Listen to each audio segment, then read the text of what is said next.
Gusto niyo po ba ang kalagayan niyo ngayon sa buhay? Halimbawa, ang inyong station in life. Gusto niyo ba yung dynamics ng relasyon niyo sa inyong mga kasama sa office, sa bahay? Gusto niyo ba yung kalagayan niyo? Karamihan, ang nangyayari sa ating buhay, hindi yan kapalaran. Hindi rin God's will. Kasi maraming hindi maganda nangyayari sa buhay ng tao. Alam nga naman yun ang God's will. Maraming nangyayari sa buhay natin at nakakalagyan natin ng sitwasyon kasi bunga yun ng paraan ng ating pag-iisip. Kaya yung mapag-isip, halimbawa na mga agresibo, madalas yun napapaaway. Yung ang paraan ng pag-iisip ay laging, sige, pasensya ka na lang ng pasensya, madalas yun ang naaapi. Yun namang mga mahilig mang lamang, yun ang maraming nakakaaway. Kung paano ka mag-isip, ganun na magiging buhay mo. Kaya ang sabi sa 2 Corinthians 10:5, we take captive every thought to make it obedient to Christ. Hindi pinapasunod kay Kristo yung kamay, yung paa, yung bibig, yung mata. Hindi. Ang pinapasunod, yung isip. Kasi yung isip lang naman ang sinusunod ng ating katawan. Kaya napakahalaga na binabantayan kung paano tayo nag-iisip. Kung lagi kang halimbawa na ang tendency mo mag-isip, sensitive ka, lagi ka nasasaktan. Kung proud ka, lagi ka na lang may nakakaaway, o kaya nalalayo ka sa mga mahal mo sa buhay. Paano tayo mag-isip? So we watch our thoughts because they become words.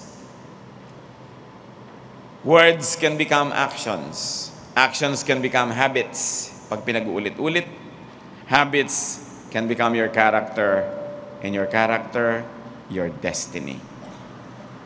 Kaya maraming tao magtataka, bakit lagi nilang ako yung nawawalan ng cellphone? O ako yung nadudukutan? O ako yung nababastos? Kasi may paraan ka ng pag-iisip na bumubunga at nagbubunga sa aksyon. Na paulit-ulit na nagiging lifestyle mo na yon, character, therefore you attract all these energies. Whether the energies are positive or negative. Kaya ang atin ngayong pag-aaral, pinamagatan natin, do not think. Huwag mag-isip sa ganito at ganung paraan para mapabuti ang buhay. Salamat, Ama, dahil kayo'y Diyos na interesado sa pang-araw-araw naming buhay. Salamat sapagkat may maganda kayong balak. Pero kung hindi naman namin susundin yon at hindi namin didisiplinahin na aming pag-iisip, yung masama ang nangyayari sa amin. Turutan mo kami, Panginoon, na magbulay-bulay, mag-isip-isip. Siya sa atin kung paano kami mag-isip at mabantayan ang takbo ng aming isip. At nang sa ganon, mabantayan namin ang mga salita na sinasabi namin, kilos na ginagawa namin, mabantayan namin ang paghubog ng aming karakter na siyang halos ay nagdidikta ng mangyayari sa aming buhay. Patawarin niyo po kami sa mga kasalanan namin. Malaki man at maliit, kinikilala namin ang pagkukulang namin sa iyo. Nawa, Panginoon, ang aming mga kasalanan na inyo pong linisin. Palitan niyo po ng kagalakan na aming mga kalungkutan. Palitan niyo, Panginoon, ng sigla ang aming mga tamlay. At nawa, Panginoon, yung kasiyahan niyo maghari sa aming buhay. Yung kabanalan niyo maging totoo. Kayo ang maging tagapagsalita ngayon, O Diyos. Hinihiling namin ng isang simpleng mensahe na tunay naman na makakahamon sa amin na siyasatin ang aming pag-iisip. Nang sa ganon, kung may mga kalagayan kaming napupuntahan na hindi namin gusto, makita namin kung anong connection ito sa paraan ng aming pag-iisip. Lead us, Father. Speak to us. Empower us to become like your Son, Jesus. And in His name, we pray. Do not think. Marami po dapat na hindi isipin ng tao, pero konti lang ang pag-uusapan natin ngayon. Unang-una, do not think that you can ignore God's calling, that you can ignore duty, and remain blessed. Maraming mga tao, akala nila wala silang purpose sa buhay. Kung sila man ay mapalad, meron man dumadating ng mga blessing pang kanila lang. Tulad ni Esther. No, ang kanyang buong lahi ay nalagay sa panganib sapagkat papatayin sila at siya ay reyna at meron siya pwedeng magawang impluensya sa hari. Para ang una niyang plano, manatiling tahimik na lang. Na siya ay Hudyo din at ang lahat ng Hudyo ay papatayin pero hindi alam ng hari na Hudyo siya pero nagpadala ng babala ang kanyang kamag-anak na si Mordecai. Esther 4:13-14. He sent back this answer. Do not think that because you are in the king's house, you alone of all the Jews will escape. For if you remain silent at this time, relief and deliverance for the Jews will arise from another place. but you and your father's family will perish. And who knows but that you have come to royal position for such a time as this. Sabi sa kanya ng kanyang kamag-anak, baka akala mo kung nakatira ka sa palasyo, may exempt ka. May pinirmahang batas, lahat ng Hudyo papatayin. Pag hindi ka tumulong na mabaligtad yan, dahil reyna ka naman, don't think na kung reyna ka, mapupwera ka dito. At kung hindi ka tutulong, merong tatayo na tutulong, may gagamitin ng Diyos. Anong malay mo kung naging reyna ka lang para exactly for this reason, tapos hindi mo pa gagawin ang dapat mong gawin? Mga kapatid, nalalagay po tayo sa mga positions of privilege, positions of power and influence, na meron tayong pwedeng magawa. Pero kung mananatili tayong hindi gumagawa, sasarilinin lang natin yung sarap o ginhawa ng buhay at hindi natin gagawin yung marapat kahit pa nga mahirap, may gagawa pa rin nun. Ang Diyos ay tatawag, kukuha ng gagawa nun. Ayaw mong kumanta sa choir, may ibang kakanta. Ayaw mong tumugtog, may ibang tutugtog. Ayaw mong magturo, may ibang magtuturo. Ayaw mong tumulong, may ibang tutulong. Ang nangyari lang, ikaw yung napuwera sa pagdaloy ng pagpapala. Sabi, mangyayari't mangyayari ang tama, mangyayari't mangyayari ang mabuti, tumulong ka man o hindi. Kaya tumulong ka na lang, kasali ka pa, kaysa sa hindi ka kasali. Sabi, nalagay ka lang sa mataas na lagay para sa ganitong pagkakataon, tapos palalampasin mo pa ang pagkakataon. Dumarating sa buhay natin, mga kapatid, kung minsan may magagawa tayong mabuti papalampasin mo pa. Paminsan-minsan lang, halimbawa na may kamag-anak kang nangangailangan, kaya mong tulungan, papalampasin mo pa. May tutulong din yon. Makita mo yung hindi mo tinulungan ngayon, yung hindi mo tinulungan mag-enroll, makita mo naka-enroll din yun Kaya lang, puwera ka, hindi ka kasali sa tumulong. Makikita mo may sakit na tao, hindi mo dinalaw, babangon din yun, gagaling din yun. Ang matatandaan, hindi mo dinalaw. Sa dinami-rami ng dumalaw, isa ka sa hindi. Bakit mo sasayangin ang pagkakataon to do good when you can? What can stop you? Kaya sabi, do not think na ang iyong mga tinatalangkilik ay para lang sa'yo, may dahilan yan. And if you are blessed, do not think that you are favored and blessed just for your own enjoyment. Ang talent mo hindi lang para sa'yo, ang mga kapangyarihan mo hindi lang para sa'yo. What we receive, we are duty-bound to pass around, to recycle. Kaya pag huminga ka, kailangang mag-exhale ka rin Hindi mo pwedeng sarilinin yan. Kailangang ipasa mo sa halaman. Yung oxygen na hininga mo, magiging carbon dioxide. Kailangan may ibang makinabang. 2 Corinthians 1:4, God comforts us in all our troubles so that we can comfort those in any trouble with the comfort we ourselves have received from God. Binibigyan ka ng tulong at ginhawa para sa lakas na natamo mo sa tulong na tinanggap mo, ikaw naman ang tumulong sa iba. Dumarating ang panahon, mahina ka, may darating na tao, tutulungan ka. Pag dumating yung pagkakataon na ikaw naman ang tutulong sa kanya, huwag mong papalampasin ang pagkakataon. Kasi huwag mong lilimutin na nandiyan ka lang ngayon, malakas ka, nabuhay ka pa, kasi may nagdugtong ng buhay mo Kung hindi ka didugtungan, nasan ka na? Kaya ngayon may tungkulin kang magdugtong din sa buhay ng iba, lalong-lalo dun sa naging instrumento para ka madugtungan.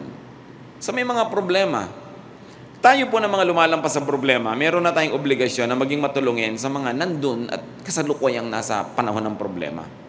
Yung mga lumampas na tayo sa hirap at pangangailangan, meron tayong obligasyon na tumulong sa mga nasa panahon ng pangangailangan. This is what we call the obligation to the troubled, the obligation to the suffering. Hindi yan optional. Ito'y tungkulin ng lahat ng taong kumikilala sa Diyos. In the same spirit, sabi sa Galatians 6:6, anyone who receives instruction in the Word must share all good things with his instructor. Meron tayong obligation to those who enrich us spiritually. Hindi lang yung thank you lang, hindi lang yung salamat. Meron tayong obligasyon sa nagpapayaman sa ating espiritu, sa nagpapatibay sa ating pananalig. Marami tayong obligasyon sa buhay. Yung mga employers, the wages you failed to pay the workmen who mowed your fields are crying out against you. The cries of the harvesters have reached the ears of the Lord Almighty. So there's such a thing as an obligation to those who work with us and for us. Kung kayo ay nangangalakal, namumuhunan, meron kayong mga empleyado, meron kayong obligasyon, hindi lang magpasweldo, but also to share the profit. In many creative ways, you can do this. You are here for a reason. Hindi ka aksidente, may dahilan. May dahilan kung bakit magandang kumanta. May dahilan kung bakit matalino ka sa numbers. May dahilan kung bakit perceptive ka mag-isip. Magaling kang makiramdam. May dahilan kung bakit maganda ang itsura mo. May dahilan ng lahat ng bagay. Ephesians 2:10, "For we are God's workmanship, created in Christ Jesus to do good works, which God prepared in advance for us to do." Nilikha tayo para gumawa ng mabuti. Pag hindi tayo gumagawa ng mabuti, lumulungkot tayo. Pag hindi tayo gumagawa ng tama, nawawala yung ating isip doon sa tamang takbo. Nawawalan tayo ng dahilan ng buhay, nawawalan tayo ng sigla. Alalahanin niyo mga kapatid, ang mga panahon ng inyong buhay na masayang-masaya kayo. Alalahanin niyo yung mga panahon na malungkot kayo. May malaking kinalaman doon ang paraan ng inyong pag-iisip. Bakit kayo nalagay sa lugar na masaya? Siguro, nung panahon na yun, ganito kayo mag-isip. At dahil ganito kayo mag-isip, ganito ang inyong mga salita, ganito ang inyong mga kilos, ganito ang interaction nyo sa inyong paligid. Pero yung mga panahon hindi ka masaya, meron kang dapat isipin. Bakit? Paano ba ako nag-iisip? Ba't ako nalagay sa ganitong lugar? Anong dapat kong isipin dito? Because you are part of the system and you must function. And when you do not function correctly, things go wrong. Not only with you, but with the entire system. Meron tayong pananagutan sa isa't isa. Hindi ka lang nabubuhay para sa sarili. Kung okay lang sa'yo, halimbawa, na ikaw ay matamlay, paano kung nagpapatamlay ka rin ng kapwa mo? May pananagutan ka. Dapat ginagawa mo kung ano yung dapat mong gawin. You are God's workmanship, created to do good works. Kung minsan meron isang pamilya ang lungkot-lungkot dahil meron dong isang member, siguro sinira niya yung buhay niya, o kaya ay ayaw niyang makinig, hindi siya lagi nagko-cooperate, o kaya ay hindi na gagawa yung mga duty niya, lahat na apektuhan. Hindi pwedeng ikaw lang maapektuhan ng sarili mong ginagawa because you're part of a system. You are part of a church, you're part of a family, you're part of society. May assignment ang bawat isa na dapat gawin. At pag hindi niya ginagawa yon, hindi lang sa nagmamalfunction ang system, mananagot din siya. Because you will be measured and judged according to that purpose for which you were created and gifted. Nagawa ba o hindi? Ecclesiastes 12:14, "For God will bring every deed into judgment, including every hidden thing, whether it is good or evil." Judgment doesn't have to come at the end of the world. Every day, we are being measured. At kung ano itinatanim natin, nagbubunga yon at nagkakaroon ng bearing sa ating buhay. So do not think na para sa'yo lang ang magagandang bagay. Pag ganun ang takbo ng iyong isip, may pagkakalagyan ka na naman sa interrelationship mo with people. It will determine your dynamics with people. Now, do not think evil for others. Huwag magplano ng masama. Do not plot against people. Zechariah 7:10, "Do not oppress the widow or the fatherless, the alien or the poor, therefore the weak. In your hearts, do not think evil of each other." So sa biglang tingin, ang pinag-uusapan dito, mga balo, mga ulila, mga foreigners na walang kamag-anak, so pwedeng-pwede mong apihin.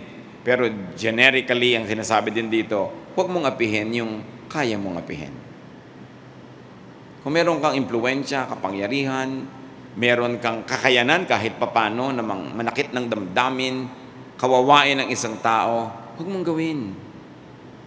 Meron kang power over people. You know, people who love us are weak because if you are the object of that love, you have power over that person. Ang power hindi lang pera, ang power hindi lang posisyon, ang power hindi lamang kayamanan o physical strength. Because everybody who has affection for you will be affected by you. So paano mo ginagamit yung power mo na yon? Are you making them feel good or bad? Pinapatahimik mo ba o ginugulo mo ang kanilang kalooban? It's an oppression. When you use that power to make people who are under your influence unhappy. Micah 2:1, "Woe to those who plan iniquity, to those who plot evil on their beds. And at morning's light, they carry it out because it is in their power to do it." Sabi, sumpain Yung mga nagbabalak ng masama laban sa kanilang kapwa, pinagpaplanuhan, iniisip, at oras sa kaya na nilang gawin, gagawin nila dahil may kakayanan naman sila. It's a wrong use of power. Kasi ang power na ibinigay sa atin ng Diyos, power to love, to nourish, to care. Hindi power para manakit, hindi power para mangbaliwala, hindi power para pasakitan mo ang iyong kapwa, kundi para mahalin mo siya, para mo siya alagaan.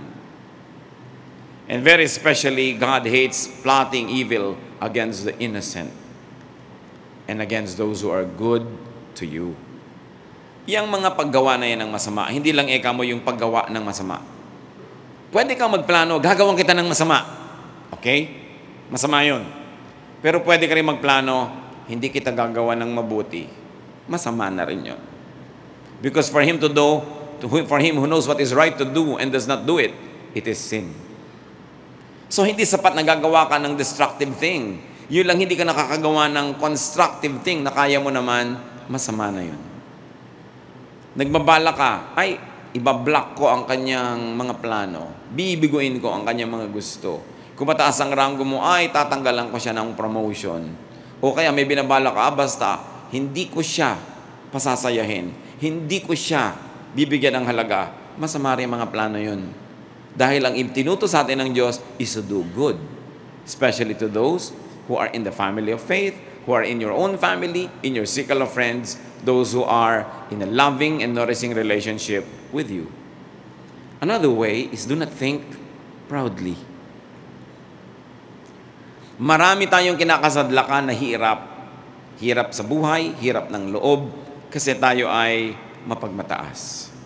Romans 12:3, do not think of yourself more highly than you ought. Pride says, I deserve this. Especially the good.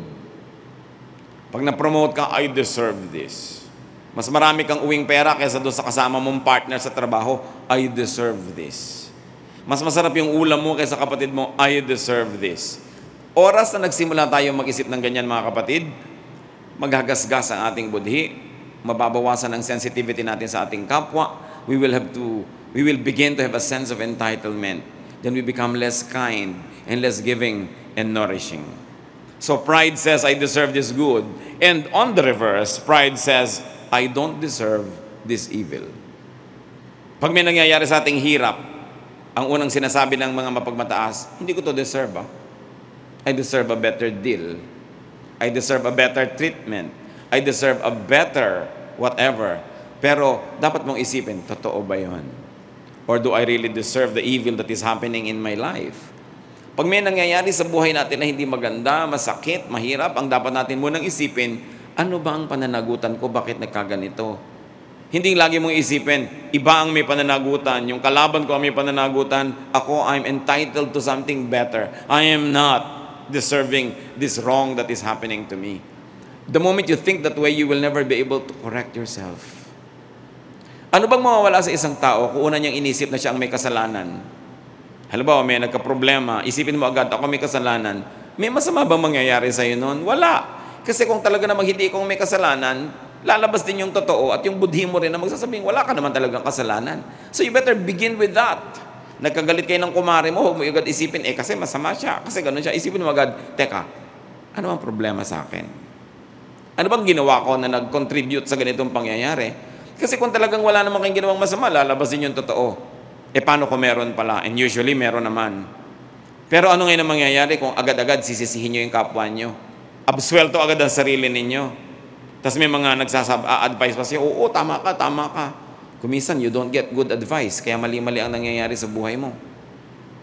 Kaya mahalaga rin yung meron sumasalungat sa'yo, sasabihin, teka, mali ka dyan. Mag-isip-isip ka. Madalas, tayo naman talaga yung mali. O at least, pareho kayo na mali pag meron kayong nakaaway. Pero para i-assign mo agad sa kanya lahat yung mali, hindi ka na mag-iisip Therefore, every product of your mind will be towards you being proud and being selfish. And then you will never be able to solve problems around you. This sense of entitlement can destroy our value system. So do not presume on birthright. May mga tao, akala birthright nila, yung lahat ng privilege. Dapat lang mabigay sa akin yan. Dapat lang. Yung mga Israelites nga, kung sila Israelites, akala nila, ang dami na nila entitlement. Matthew 3:9, and do not think you can say to yourselves, we have Abraham as our father. I tell you that out of these stones, God can raise up children for Abraham. Sabi dito, huwag niyong isipin na kung kayo mga apo ni Abraham, privilege na kayo, ha? Kung hindi matutuwa sa inyong Diyos, pwede kayong kalimutan. At yung mga bato, pwede diyang gawin niya na sumasambat sa Kanya, sumusunod sa Kanya, kung hindi kayo ang susunod. Don't think that the world will not be able to survive without you. Kahit bato, pwedeng gawing worshipers ng Diyos kung yung mga tao ayaw mag-worship sa Kanya. Dapat iniisip natin yan, huwag tayong masyadong maging palalo, mayabang, at iniisip natin sobrang ating value. Very importantly, especially if you enjoy some things, deserve and continue to deserve the good you want to enjoy. Kung may nagpahiram sa inyo ng tsinelas kahapon, don't think and presume na duty na niya na ipahiram pa rin niya yun today. Baka kahapon, medyo kayo deserving, pero ngayon hindi. So, binawi ang tsinelas. So, deserve and continue to deserve. Every day you have to work, every day you have to be worthy of the good things you receive. One good situation long ago will not entitle you to a lifetime of privilege. Lagi kang nagsisikap, lagi kang gumagawa, you are as good as your last performance. Kaya marami tayong mga bagay na nawawala sa ating buhay because to begin with, we don't deserve it, but we don't even do anything to have a semblance of deserving it. Ang nangyayari tuloy, nababawian tayo. Sa Bible, ang dami nabawian ng mga even anointing. Nababawian ng mga privileges. Nababawian ng blessing. Kasi akala nila automatically dapat tanggapin na lang nila yon. Yung mga taong napopromote sa trabaho, matapos magsikap, tapos na-promote, bigla nagiging tamad, nagiging mayabang, nagiging selfish. Yung mga nabibigyan ng mga trust ng kumpanya, may trust ka na humawak ng pondo, may trust sa'yo na magdesisyon, biglang inaabuso yon. Ipapasok na lang lahat, kaibigan at kamag-anak, lahat ng mga gastos, pati sa pamilya niya, i-charge sa kumpanya, nag-a-abuse. So darating ang araw, ano mangyayari? Marirealize ng kumpanya yon, babawian ka ng mga blessing. You have to continue to deserve. Habang ang tao ay may buhay, nagtatrabaho. Hindi ko mo, ikaw ay may ginawa kahapon at nasweldohan ka kahapon, absent ka ngayon, nag-expect ka pa rin ng sweldo. You have to work for your daily bread. The way we think can actually strip us of many beautiful things that we already have. At kung natanggap na natin ang magagandang bagay mula sa Diyos, ibig sabihin, hindi ka pinagkakaitan. Pag ngayon binawian ka, dapat ka mag-isip, anong ginawa mong mali at nabawian ka? Kasi alam nga namang masama yung nagbawi. Kung masama yun, ba't ka bibigyan in the first place? Dapat tayo nag-iisip. Kasi maraming nawawala sa ating buhay, pati yung mga sweethearts. Minsan, hirap na hirap kang ligawan tong isang to. Ngayon, naging kayo na, nineneglect mo na lang. Baliwala na sa'yo. Lalo nang naging asawa mo na, hinayaan mo na lang na ganun. You must continue to deserve your spouse. You must continue to deserve your friends. You must continue to deserve even your family. Hindi pwede na automatic na lang, expect mo lahat mangyayari mabuti. Do not sit on your laurels. Do not sit on past achievements. Do not sit on past goodwill. Kasi baka ubos na, baka gasgas na. Kahit telepono, tina-charge. Kahit mga gulong na nagagasgas, pinapalitan. Kailangan maintenance work. And in the relationship of people, you have to be good at maintenance. Because every day there's tremendous wear and tear. Mas malapit kayo, mag-asawa kayo, magkapatid kayo, mas malapit kayo sa physically na space that you share, mas maraming opportunities for conflict. Therefore, mas dapat lalagay ka ng lagay ng lubricant, lagay ka ng lagay ng mga pampaayos, pampaganda, repair ka ng repair. Hindi pwedeng tumutunog-tunog na yung pinto mo, ang ingay-ingay na, ayaw mong paglagyan ng oil. Hindi pwedeng yung makina ng kotse mo, pitik-pitik na, ayaw mo pang ayusin. Kasi magbabag down yan, biglang mawawasak na lang. You have to continue to work, to do good. And this is a way of thinking. Makikita mo sa mga bahay lang Merong mga pintong giba-giba, hirap na hirap isara, hirap na hirap ibukas. Araw-araw binubuksan, isinasara, pero walang gumagawa para repairin yun. So alam mo, bakit ganito mag-isip ang mga taga dito sa bahay na to? Di nila ayusin yung pinto nila. Bakit yung gripo nila, tulo ng tulo, hindi nila gawa ng paraan na matanggal yung tulo nun kasi nagsasayang. Nasa pag-iisip lahat yan. It's all here. How do you think? Because what you think of, how you think, will determine your lifestyle. It will determine your dynamics with other people. Huwag niyong laging sisisihin ang mundo. Laging you and me against the world or the whole world is ganging up against me. Dapat tayo mag-isip, ano ang pananagutan ko dyan? It's a way of thinking. On the other hand, while we should not be thinking proudly, do not think of yourself also as inferior. Kahit anong extreme, masama. Huwag mo isipin na baliwala ka, trapo ka na lang, pwedeng baliwalain. 2 Corinthians 11:5, sabi ni Paul, "But I do not think I am in the least inferior to those super apostles." Alam nyo si Paul, hindi naman siya kasama ng mga original apostles. Kaya later on, nagkakaroon ng mga questions of authority. Anong karapatan niya na magturo? Anong karapatan niya na gawin ang mga ginagawa niya? Sabi niya, hindi naman ako inferior doon sa mga super apostles na yan na nauna na. At inisa-isa naman niya ang kanyang mga katangian at pinatunayan naman niya sa kanyang performance na hindi nga siya inferior. We are not to think of ourselves as inferior, though we are not to think of ourselves as superior.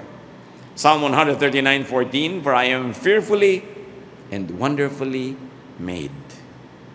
Nilikha tayo ng Diyos na may maganda siyang layunin at magandang intensyon, kaya dapat din nating isipin yon, hindi tayo baliwala. 1 Corinthians 12:27, "Now you are the body of Christ, and each one of you is a part of it." Therefore, important. Ba't natin ito pinag-uusapan? Because if you think of yourself as inferior, your entire lifestyle will be determined by that way of thinking. You will not achieve great things. Hindi ka na sasalungat kahit inaapi ka na lang, binabaliwala ka. Pagka hindi ka nakakagawa ng dapat mong gawin, nananahimik ka na lang, you will not be able to achieve. You were created to do good works. Pag may inferiority ka, hindi mo magagawa yun. Hadlang yun. Pag naman mayabang ka, hindi mo rin magagawa dahil maraming maiinis sa'yo. Hindi ka tutulungan. Baka hadlangan ka pa. Kaya dapat timplado ang ating pamumuhay. Yes, you're part of the body of Christ. Therefore, you should function and do your part. You were created for a purpose. Then do not think about self-gratification to the extreme. Nabubuhay tayo para hanapin natin mga kailangan, para bigyan ng ginhawa ang ating mga sarili at ating mga mahal sa buhay. Pero huwag itong sobrang seryosohin na sarili na lang, kasiyahan na lang ng sarili ang ating iisipin. Romans 13:14, "Do not think about how to gratify the desires of the sinful nature." Huwag daw dapat laging pagbigyan yung kasamaan, yung likas na sama nating lahat. At yun ay hindi lang yung pagpatay, hindi lang paninira. Sama din yung mga little pleasures mo pagka may napapahamak. Mga little pleasures mo pag may nasasaktan ka. Kuminsan yung mga biruan, sakitan ng loob, pataasan, tapos natutuwa ka. This is also sinful. Yung mga contest na hindi naman kailangan, gusto mong laging manalo, gusto mong lagi ikaw manaig, yan ay mga kasalanan din. Kaya sabi sa Colossians 3:2, "Set your minds on things above, not on earthly things." At hindi lang ito pag-iisip ng mga bagay na nandun sa langit, kundi pag-isip ng mga bagay na makalangit. To set your mind on higher, nobler, kinder ways. Yan yung mga ways of heaven. That you ask yourself, is this a kinder way? Is this the nobler way of doing it? Ano ang ginagawa ko? Bakit ganito ang nangyayari sa buhay ko? Watch what you think. Watch your imagination, because it is a powerful way of becoming your reality.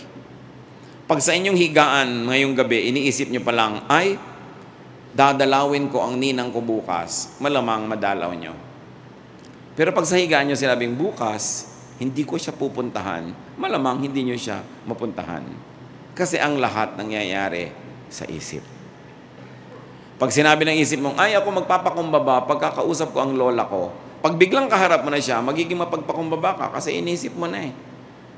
Pero pag inisip mo, ay, pag nakita ko yung dating classmate ko, isnabing ko siya. Yun ang mangyayari kasi inisip mo na. Ano ang pinag-iisip natin, mga kapatid? Kayong mga nagtatrabaho sa mga opisina, anong iniisip niyong behavior? Mangyayari yon. Paano tayo nag-iisip ng pakikitungo natin sa kasambahay? Mangyayari yon. Makapangyarihan ng isip ng tao. Kasi yan ang bahagi ng ating katawan na pinakamalapit sa Diyos, sa isip. Kaya sa isip natin siya naiintindihan, sa isip natin siya nag-a-appeal. Kaya sabi, be transformed by the renewing of your mind. Pag nagpalit ka ng paraan ng pag-iisip, magpapalit ang iyong lifestyle. Pag nagpalit ang lifestyle mo, mapapalitan yung buong nangyayari sa iyong paligid. It's all in the mind. So how do you think? Aming Diyos, salamat ko ang paraan namin pag-iisip ay maganda, kaibig-ibig, nakakatuwa sa iyong tingin at sa tingin ng aming kapwa. Salamat ko kung ang paraan namin pag-iisip ay mapagpakumbaba, masipag, magiliwin. Pero Panginoon, siyasatin niyo po kami sa mga kalagayan ng buhay namin na hindi ka nais-nais, sa mga kinakasadlakan namin, kinakauwian ng mga ginagawa namin, ipakita mo ang koneksyon ng paraan ng aming pag-iisip. At huwag namin laging ipagpilitan yung paraan ng pag-iisip namin dahil hindi lang kami ang tao sa mundo. We have to live with people in our homes. We have to live with people in our offices and schools and communities. So Lord, kung paano namin pinapahalagahan ang pag-iisip namin, ituro mo sa amin, igalang din ang paraan ng pag-iisip ng aming kapwa. At sa iyong tulong, sa iyong kapangyarihan, makahanap kami, Lord, ng magandang common ground on which all these ways of thinking might find harmony. Ituro mo sa amin, Panginoon, ang aming mga pagkukulang. At kung kami ngayon, Panginoon, sa iyong harapan ay may mga problema sa buhay, problema sa pakikipagkapwa, problema sa pagtatrabaho, na ang pinagmumulan ay paraan ng pag-iisip, ibunyag mo sa amin ngayon. Kung lagi kami nabibigo, lagi kami napapaaway, lagi na lang kami, Panginoon, na hindi nagtatagumpay, lagi kaming napagsasamantalahan, ano man yun na nagiging pattern sa buhay namin, ipakita mo, Panginoon, yung responsibility ng paraan ng pag-iisip namin. Magbulay-bulay tayo sandali, mga kapatid. Hingan nyo ang Panginoon ng very practical application ng mga katotohanan ito para kung mabuti ang ating kalagayan sa buhay, mas bumuti pa. At lalong-lalo kung hindi mabuti, para ito'y mapabuti. Turuan mo kami, Panginoon, na sa pag-iisip pa lang, maging mapagbantay na at nasa ganon ang aming pananalita, pagkilos, aming value system, ang aming character ay maging kaayon sa iyong kalooban. Mag-isip-isip tayo at pagpalain tayo ng Panginoon.